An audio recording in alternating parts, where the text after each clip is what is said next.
Serious, people who live in desert towns or cities, what are some everyday facts of life about living in the desert that people who live in other places wouldn't know? Tumbleweed is not just in the cartoons, and they are really freaking annoying. Roadrunners are also around, and are pretty cute. Coyotes party and sing in groups at night, and sound creepy as heck. Tumbleweed ain't just in the desert, either. I was driving in South Denver one time and an enormous, probably 6 feet diameter tumbleweed rolled across the road right in front of me. Had no choice but to blast through it and it basically exploded into a million little pieces. Thought I was gonna die for a brief moment. Fun times.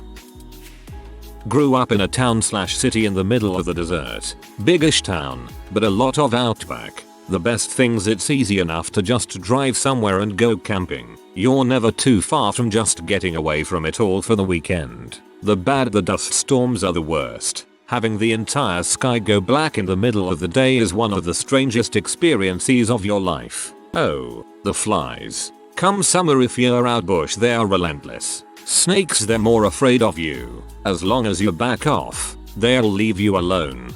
Come summer if you're out bush they are relentless. That's not unique to the desert. I've been up where it snows 8 months of the year, and you wouldn't believe how many goddamn bugs there are, and they're all bitty ones.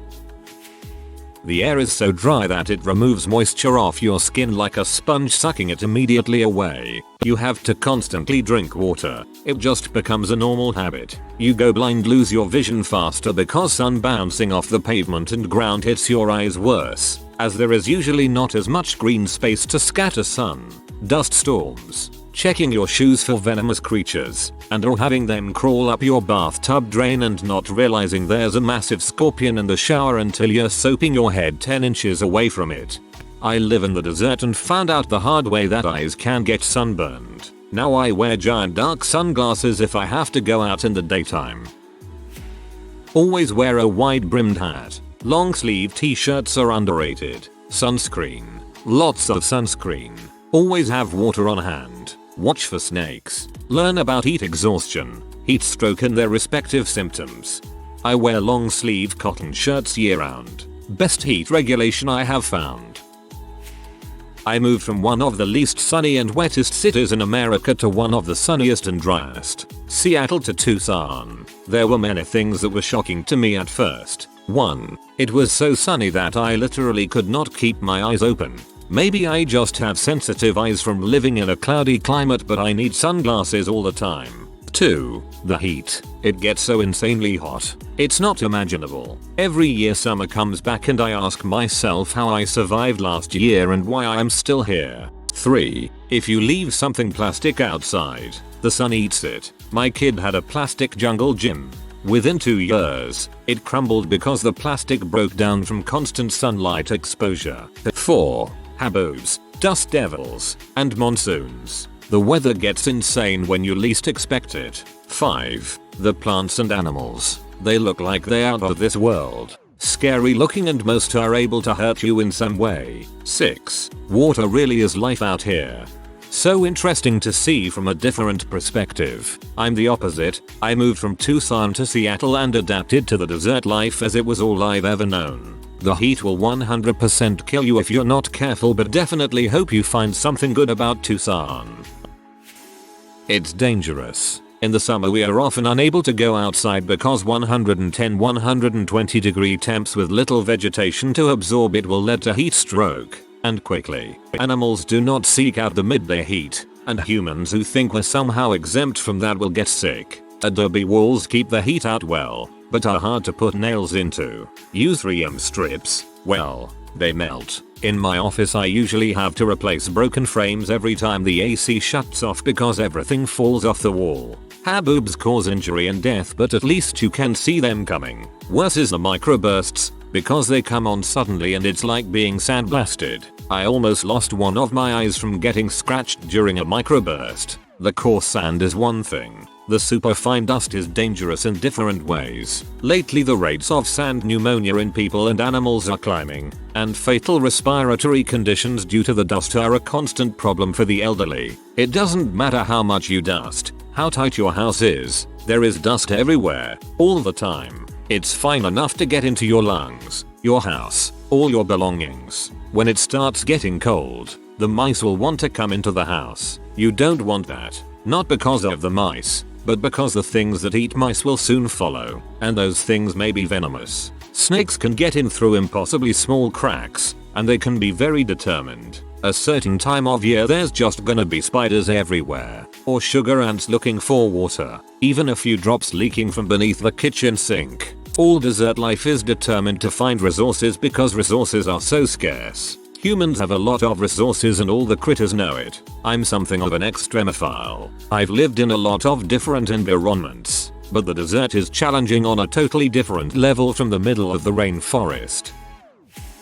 If you play in the Southern California desert, you can see jackrabbits, roadrunners, coyotes, a king snake or a rattlesnake, lots of scorpions, and somehow they can get in your house. Plenty of stink bugs. You'll be sweaty just standing around. You'll be sweaty in the shade also. If your true desert rat hose water tastes good, cops are far away, ambulances are just as far. Swamp coolers don't do crap if it gets even the slightest bit humid. If it's a windy desert you will have to replace your windshield every few years. They get pitted with sand and it's hard to see out of them. This is more rural desert, not big city desert.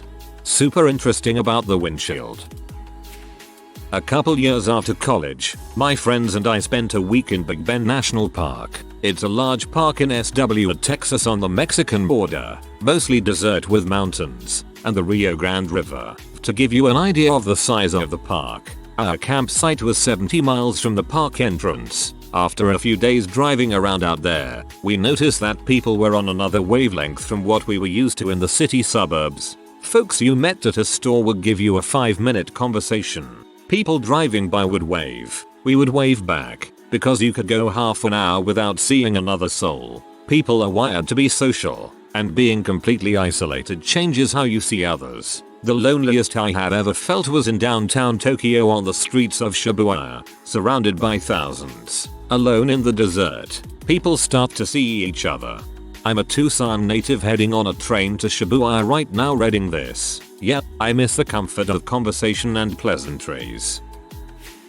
It gets cold at night. The entire reason the desert is tolerable once you can provide shelter and water is almost exclusively because no matter how hot it gets, it's usually around 50, 60 at night. Sand, dust, and dirt gets everywhere. Big scorpions are scary. Little scorpions will put you in the hospital. Incidentally, Fallout, New Vegas lied to you. The bark scorpion is actually both the smallest common scorpion in Arizona, and it's also the most dangerous. Learn to identify your spiders. Most dangerous spiders are not particularly predatory and will leave you alone. But you need to be able to eat your southern black widow, your Arizona brown spiders, and brown recluse spiders. Because a brown recluse spider can cause organ failure, but a hobo spider, which looks real similar, is harmless to the point that scientists are now assuming incidents attributed to the hobo spider are actually just misidentified brown recluse spiders. There's no hard, fast rule with snakes. Rattlesnakes want you to frick off. They tend to avoid humans for obvious reasons, but that doesn't mean you can't stumble across one taking a nap. There's no cardinal rule with the danger of snakes at large, but on the off chance a snake with black, red and white striping decides to test you, go to a fricking hospital pronto. The Arizona coral snake isn't actually that dangerous relative to rattlesnakes, but it's also the one that's really easy to identify. Despite the cutesy name, Gila monsters are dangerous. They're not terribly fast, but they're pretty chompy, and it's the one case where a native lizard in the US is also venomous. Other bugs: Arizona gets killer bees, and a particularly large 8-inch centipede called the desert centipede can also give a painful bite. It pays to have a plan B for air conditioning when yours breaks, and if the power's out. Incidentally, if you have your own AC unit for an individual house, you must perform regular maintenance on it. Air filters are easy enough to replace, and people's inattentiveness turns a $20 purchase twice a year into an entirely avoidable repair when your AC unit cooks itself. The closer to the waste you are, the more likely it is that you got critters on your property. When you're choosing where to place your garden, Remember that plant in full sun means full sun in the Midwest. That's really not the same in southern New Mexico, where opening the front door is like checking if the lasagna is ready. I have shade cloth over everything in our vegetable garden. I learned that this year as a recent transplant to El Paso. Luckily, I decided to give container gardening a shot first. The sun laughed at my shade cloth and I ended up moving the whole lot to the north side of the house. Maybe 5 hours of morning sun, then all shade. You can never wear a short flowing dress unless you want everyone to see your panties. Long hair is best in a braid or you get repeatedly whipped in the face with your hair. Your windshield will crack for no other reason than it's hot as frick. Pulling tumbleweeds off the side of your house that have stacked all the way to the roof is a semi-annual chore. Gathering all of the neighbors' trash cans and putting them back in front of their house because the wind has blown them down the street is how some trash days are. Hearing sonic booms from EAFB all day long are completely normal and nobody reacts. That last part resonated with me. Haha, I'm on the coast but during COVID our local airport supplemented their income by renting the airport to the military. Usually it's just regular maneuver training, but sometimes they break the sound barrier over the ocean and scare the crap out of me.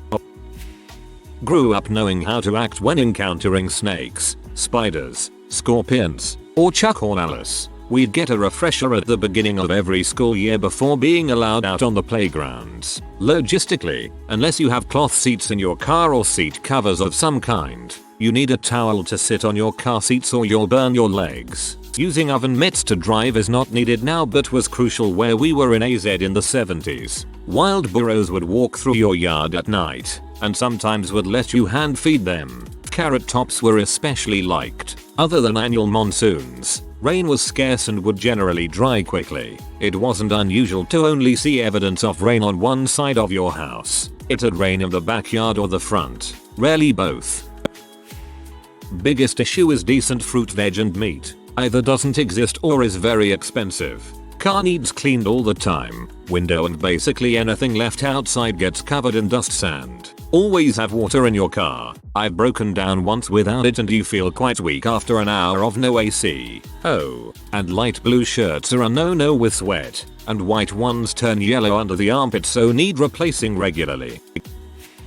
Just like there are snow plows, we have tractors remove sand from our roads. There are frequently 3 6-month periods with zero rain. Lightning thunder happens maybe twice a year. Temperature swings from high to low in one day can be 40 degrees, 80 during day, 40 at night. If you spend a lot of time in your car you will get sunburned if you don't have tinted windows. Dry is actually very different. The shade is significantly cooler, and 100 degrees isn't terribly uncomfortable, but 120 is an absolute nightmare. Rolling power outages because the power grid can't keep up with the AC demands. Roadrunners are small, grey, and rarely have a coyote nemesis.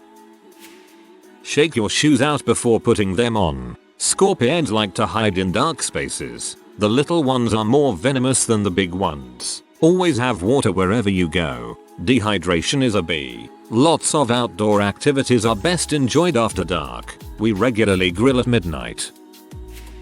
I grew up in the PNW and now live between Death Valley and Las Vegas in a rural low elevation area. I can't really safely go outside for what feels like half of the year. The temperatures where I live are insane, and they're getting worse every year. I lost count of how many days we had over 120 degrees Fahrenheit this past summer. I have to physically pick up my dog to take her to the potty area. Some very cheap shoes will melt on the pavement on particularly bad days, so you can only imagine what that must be like for dogs' feet. Ground temperature is always much higher, especially asphalt. My rule of thumb is to usually take my foot out of my shoe and test it if I'm not too sure. If I wouldn't walk on it then I won't make my dog walk on it.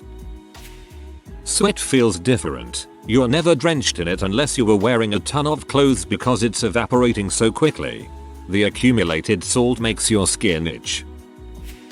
It's opposite than most other states where summer is when people go out and have fun and do all kinds of things. In Arizona, that's winter. Between the end of November and around the end of February is our summer when everyone is out and playing and doing things. During the actual summer months people are shut in, or they do things super early morning or at night. It's still hot, but at least there is no direct sun. When I first moved to Vegas, in the dead of summer, one of the first things I noticed was little kids playing in the park at 11 at night. Just moved to a desert town recently from the northeast US. Things I've learned so far. The air is very dry here. A lot of people get nosebleeds when they first move here because of how dry it is. I've had a chronic cough since moving here. It went away when I went back home for a week to visit my family, but then started up again as soon as I got back here. There are thorns on so many plants. I'm a big runner and end up tracking all these thorns home on my shoes. Accidentally stepped on a couple earlier today when taking off my shoes. My heel still hurts. It can be in the 30s in the morning and 80s later in the day. I should have brought a winter coat for the mornings, haha. The dust storms are crazy. You have to wash your car every few weeks. Because we're in a desert, I guess the city didn't bother with stormwater management. So every time it rains, it floods. It's pretty scary actually. Reminds me of the monsoons I would see in India. The highways flood too, which makes it tricky to get to work or anywhere that's not your house, haha. We're on the Mexican border. I can see Mexico from my apartment. People here are really nice, much friendlier than what I'm used to. It's also a town where more of the population speaks Spanish than English, which has been an adjustment for me, especially since my Spanish isn't that great. A humidifier for indoors might help with a dry cough. I used it for a few weeks when I first moved back west from Florida because I'd wake up with my mouth and sinuses so dry they hurt.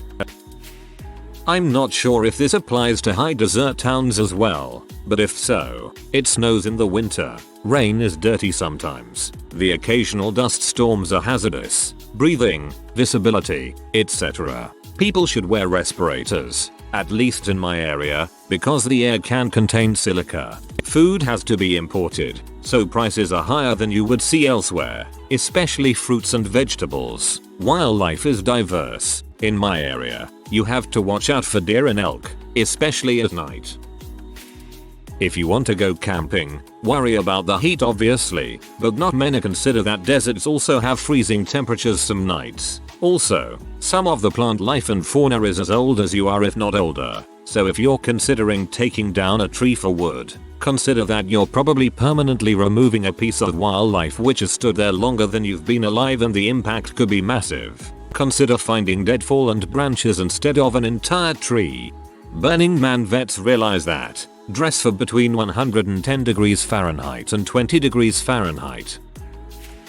Came from Midwest USA and I was shocked that people have sprinkler systems for their homes. Also, you can't drive on the lawn at all because you might break them. There are so many rock chip repair places here, it's outstanding. When you dig up the ground it's a different kind of hard. You have to work around the rocks to be able to get anything with the shovel. People shouldn't have lawns in the desert. They're a scare for the win. If you want a glass of cold water, you have to fill a pitcher and put it in the fridge first, because water from the cold tap is like 90°F. Yeah, good luck taking a cold shower in the summer. No rain and heat. I live in Saudi Arabia and we haven't had a drop of rain in 11 months. For 6 months of the year the temps are 90-110, with 2 months consistently above 116. Frick, the dust too. So fricking dusty. AZ resident. Water doesn't soak into the ground well at all. Maybe I'm just dumb, but before I moved here I kinda assumed the dirt would absorb water better specifically because it's so dry, but it's so densely packed. That's why floods are common whenever we get big storms, and rarely anyone has a basement because digging that much into the ground would be a colossal pain. Basements are really worthwhile only where the frost line is deeper than 5 feet or so. That is, you're going to have to dig that deep to place a foundation that won't get frost heave, so you might as well go a bit deeper and get a usable basement. GF and I live in Arizona in the Phoenix metro area. It's always hot until one day it's not. I used to live in Oregon in a very cool and rainy climate, and when I baked anything it always came out picture perfect. When I moved out here, I never changed the recipes but things just don't bake as well. IDK if that's a desert thing, but I'm in very similar altitude as my previous town, so it's not that. Also you have to invest in premium car washes and use good paint, because that stuff will melt chip. If you have a crappy car, you keep water jugs in your trunk. They explode from time to time from heat, so you put them in a tote. Regular flip-flops are too close to blacktop to wear during the summer. Phoenix, Arizona. Don't think you can leave a tiny bottle of lotion in your car, or makeup, or crayons, or pens, electronics. Dust devils, small dirt tornadoes, are extremely common, and yet you'll always feel the need to stop and stare at them because they are neat. I live in UAE, Dubai. We have air conditioners installed practically everywhere, including bus stations, buses, classrooms, and every single home. You also get an off from work when it reaches 50°C here, but they purposely tweak the weather report sometimes so it shows 47°C and people still have to work. It's easily obvious when your car shows 55°C instead of what they show on TV reports, lol. Also, it's kinda common to see people wear hoodies, heavy clothing when it's 22°C or below, even gloves sometimes. People were shocked that I didn't have air conditioning. Adobe works, and you can't be afraid of spiders or snakes. I had lynx, bobcats, mostly bull snakes all in my yard, and the brightly colored centipedes that have a real bite, and the only way to kill hammer does nothing is to squish, and avoiding the tarantulas, they expand to the size of plates while driving. Swamp coolers too. Nobody I knew growing up had AC since they were a lot cheaper. Moving away and nobody knowing what swamp coolers are was wild. You must respect the heat. It kills more people every year than all other forms is extreme weather, and it happens every year for 4-5 months. Monsoons. Nobody thinks of a desert when they hear monsoon. You think about Central and South America. But monsoons are deadly as they come. The ground is dry and it doesn't absorb water very well. So when you have a big storm, the mountains catch the clouds, and all that rain, instead of being dispersed over the countryside, is just dumped out all at once, down the side of a mountain. This creates an instant river out of nothing. Anything in its way is utterly pulverized and added to the unstoppable flow. Cars, houses, garbage, stones. It gets to the point where it isn't even water anymore. It's more like dense sludge filled with extremely heavy, ground up bits of debris. If you fall in, or get caught up in it, you are dead. They come out of nowhere. One moment it's dry desert as far as the eye can see, not a cloud in the sky. The next there is a mud flow hundreds of feet across going 40 miles per hour or faster, rocketing across the land, destroying everything. Then, it's gone again. In a few hours, everything is bone dry and you'd never know all the debris strewn around hadn't been there for decades. Animals can and will come out of absolutely nowhere. Don't live in the desert, but I have been to one. Hordes of tiny bunnies appearing on the lawn of a house out in the middle of the desert. A random goat standing on a sand dune with nothing else in sight as far as the eye can see. Staying cool is expensive. Your electric bill is going to be high as balls in the summer. Also, make sure your car has functioning AC and double check before spring hits. There's nothing worse than getting in a 150-degree car that's been parked in the sun for so long you can't touch the steering wheel or seatbelt, and then you can't even get cold air. And if you have pets, do not walk them midday. You can very literally cook food on the pavement. There are videos of people doing it, and you can seriously hurt their paws. There are times where I have to carry my dog over the sidewalk so he can pee in patches of rocks or grass without getting hurt. Bears and pumas come down from the mountains in summer looking for water from the irrigation canals. Baby rattlesnake bites are more dangerous because they haven't learned yet how to regulate the quantity of venom in their bite. Coyotes and hawks will eat your small pet, cats, dogs, bunnies, etc. So don't let them out into the yard alone. Bobcats, coyotes, and javelinus live on land around commercial buildings and in parks. Saguaros are state protected and you need government permission to move one. Even if you move it to a different spot on the same property, coyotes can climb or jump your 6-foot fence to get to your pet. Your car is under constant stress. I'm in a pocket desert area in Western Canada. It hit 49 Celsius here a few months ago. Usually it would be 40 maximum. It beats the heck out of cars. It's like living on an island. You are surrounded by an environment that will kill you unless you are careful. Everything is beautiful and it will kill you. If you're high desert plateau, the altitude may keep you cool enough that you don't realize that you have been sweating. It just evaporates quickly in the dryness, and dehydration can surprise you. Live in AZ. When trimming palm trees you have to look out for bark scorpions. The smaller, more poisonous kind. They climb and nest in them. Straw scorpions are the bigger kind. If you are in some areas you have to look out for javelinus. They are vicious and will attack unprovoked. If you go outside to smoke at night it's best to stand and not sit down. Sat on a concrete slab one time. Went to stand up. Put my hand down to push up. Got bit by a baby rattler. Babies are not worse than adults. That's an old wives' tale. Neither can control how much venom they inject and adults have a lot more. The venom is the same strength in both. During their mating season tarantulas will cover the roads in some areas. Wide brim hat, loose long sleeved shirts, sunglasses and bandanas or a face mask to keep the dust out of your mouth. Always have extra water with you. A couple of gallons per person in your car is a good rule of thumb. Not just for drinking. A wet cloth to wipe yourself with is a great way to cool off in the shade. But never own a pet that you intend to keep outside. That's just cruel. I've worked outside in construction most of my life. Landscaping as well. You can work when it's 120 outside if you know the danger signs. What to do and what not to do. A good rule of thumb is if you don't have to pee you're not drinking enough water. Best sunsets in the world, caused by all the dust in the air. The burrows that roam wild are actually a pain in the butt. They get into your trash and yards and make a mess. They eat your plants and they poop everywhere. Tourists are constantly clogging up the highway or stopping in the middle of the road to feed one or take a picture with them, which makes the burrows think it's okay to play in the middle of the road, causing them to constantly be hit by cars. You never would think it would be such an issue, but I am about to go shovel more poo out of my yard this evening and I'm not looking forward to it. I grew up in a desert town. We were taught as kids to tap our shoes before putting them on to knock out any scorpions sleeping in them. Continued doing it for years after leaving.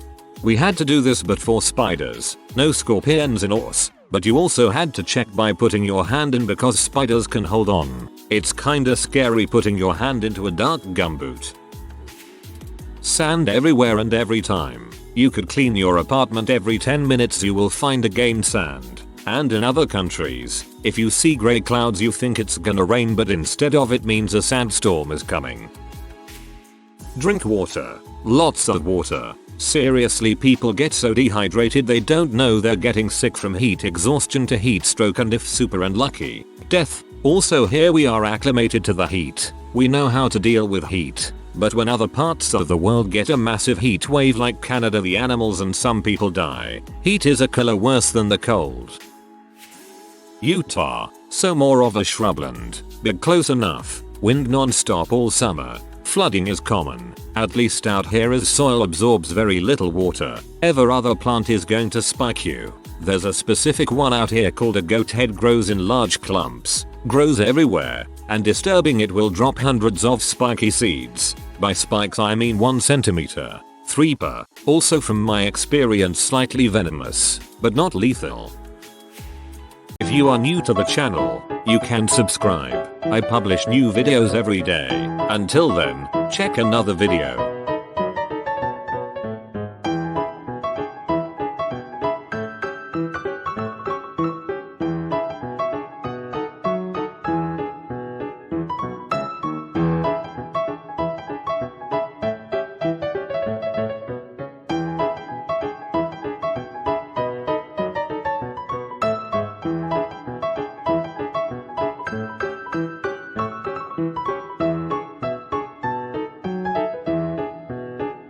Bye for now.